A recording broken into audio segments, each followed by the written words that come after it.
Baby bump नहीं दिखाई दे रहा है, व्हाट शुड आई डू? अगर बेबी बम्प नहीं दिखाई दे रहा है तो may be the very first reason is कि आप शायद बहुत जल्दी out of anxiety baby bump notice करने लग गए हैं। बेबी बम्प यूजुअली विजिबल होता है अराउंड 20-24 वीक्स ऑफ प्रेगनेंसी पे। जो लोग दुबले पतले हैं उनमें ये जल्दी दिखाई दे जाता है, और अगर आपका वेट ज़्यादा है, आप पहले से ओबीज हैं, पेट ज़्यादा निकला हुआ है, तो हो सकता है थोड़ा और लेट आपको बेबी बम्प दिखाई दे। तो इसलिए 4th-5th मंथ के बाद ही आप एक्सपेक्ट करिए कि आपको अच्छे से बेबी बम्प दिखाई देगा। अदरवाइज बहुत केयरफुली नोटिस करने पे पता चलता है। अगर बिल्कुल भी नहीं लग रहा है और आप अप्रोप्रिएट टाइम पे उसको देख रहे हैं and still baby bump is not visible, reason हो सकता है कि बच्चे की ग्रोथ कम है, जिसे हम बोलते हैं IUGR, या हो सकता है अंदर में जो पानी होता है वो कम है, जिसे हम बोलते हैं ओलिगोहाइड्रेमनियोस। ये कंडीशंस आपके डॉक्टर्स क्लिनिकल चेकअप पे और अल्ट्रासाउंड करके ही डिसाइड कर सकते हैं कि क्या इश्यूज हैं और उसे कैसे डील कर सकते हैं।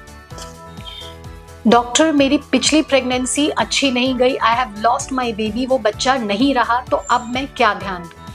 सबसे पहले ऐसे में आपको नेक्स्ट प्रेगनेंसी प्लान करने से पहले ही डॉक्टर से जाकर के मिलना है, अपना पूरा केस डिस्कस करना है, और हम इन्वेस्टिगेट करके ये जानने की कोशिश करते हैं कि जो बच्चा हमने खोया उसकी क्या वजह थी।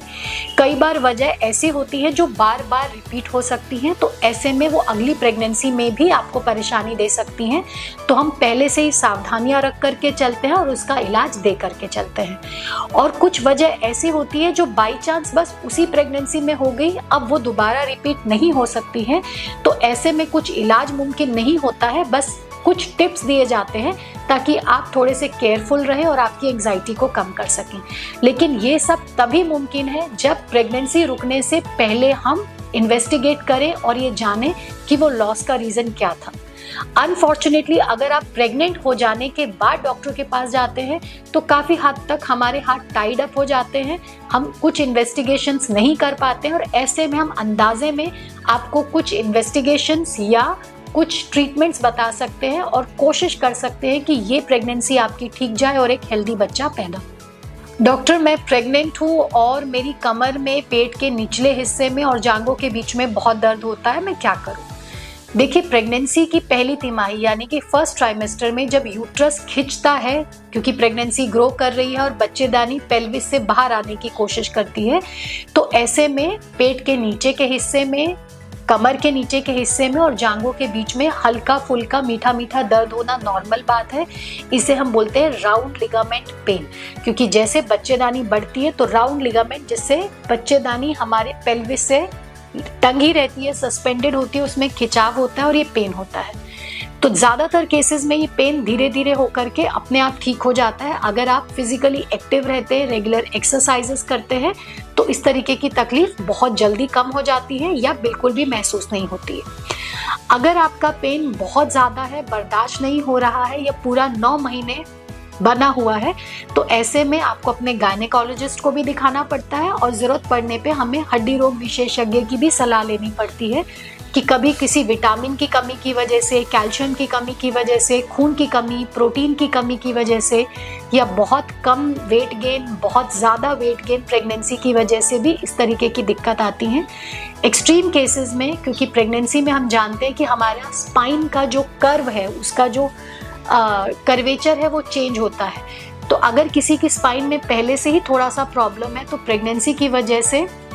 हमारे स्पाइन में इश्यूज आ सकते हैं और उसकी वजह से भी इस तरीके के पेन होता है। तो सीधी सरल सी बात यह है कि अगर आपको पेन हल्का फुल्का है, मीठा मीठा है, तो ये सिंपल खिंचाव वाला दर्द है। आप थोड़ी सी एक्सरसाइजेस करेंगे, खाने पीने का ध्यान रखेंगे, बहुत कभी दर्द कभी कभार ज़रूरत पड़ता है तो आप कोई पेन किलर भी ले सकते हैं, तो ऐसे में घबराने की ज़रूरत नहीं है। लेकिन अगर पेन ज़्यादा है, बर्दाश्त नहीं हो रहा है, तो प्लीज़ आप अपने डॉक्टर से कंसल्ट करिए। वजाइना में पेन होना या पेशाब करते टाइम जलन होना, क्या इसके रीज़न होते हैं? अगर आपको वजाइनल पेन या बर्निंग मिक्चुरेशन है जो 24 घंटे से ज़्यादा चल रही है, तो ये लक्षण हो सकता है यूटीआई यानी कि यूरिनरी ट्रैक इन्फेक्शन का, या फिर पीआईडी यानी कि पेल्विक इन्फ्लेमेटरी डिजीज़ का। अगर प्राइवेट पार्ट में या यूरिन के रास्ते में किसी तरीके का इन्फेक्शन हो जाता है तो इस तरीके के लक्षण आते हैं। तो अगर आपको ये लक्षण पहली बार नोटिस में आ रहा है तो आप अपना पानी पीना बढ़ा दीजिए, वाटर इनटेक अच्छे से रखिए और नोटिस करिए कि इसके साथ में कहीं कुछ और समस्या आपको तो नहीं आ रही है, जैसे वजाइना से एब्नॉर्मल डिस्चार्ज होना, वजाइना के अंदर में बहुत ज़्यादा खुजली होना या बुखार होना या यूरिन या वजाइना के रास्ते में ब्लीडिंग होना। अगर आपको और कोई भी लक्षण नहीं है, आपने वाटर इनटेक अच्छा किया और उसके बाद ही ठीक हो जाता है, तो ऐसे में घबराने की ज़रूरत नहीं है। लेकिन अगर इन दो प्रॉब्लम के साथ में कोई एक तीसरी समस्या भी आपको आ रही है या ये प्रॉब्लम 24 घंटे से ज़्यादा आपको बनी हुई है, तो आपको जाकर के अपने गायनेकोलॉजिस्ट से मिलना है। वो आपका एक गायनेक चेकअप करेंगी, यूरिन के लिए टेस्ट कराएंगी और उसके बाद हम जानेंगे कि ये यूरिनरी ट्रैक इन्फेक्शन है या PID है और उसी के हिसाब से आपका ट्रीटमेंट दिया जाएगा।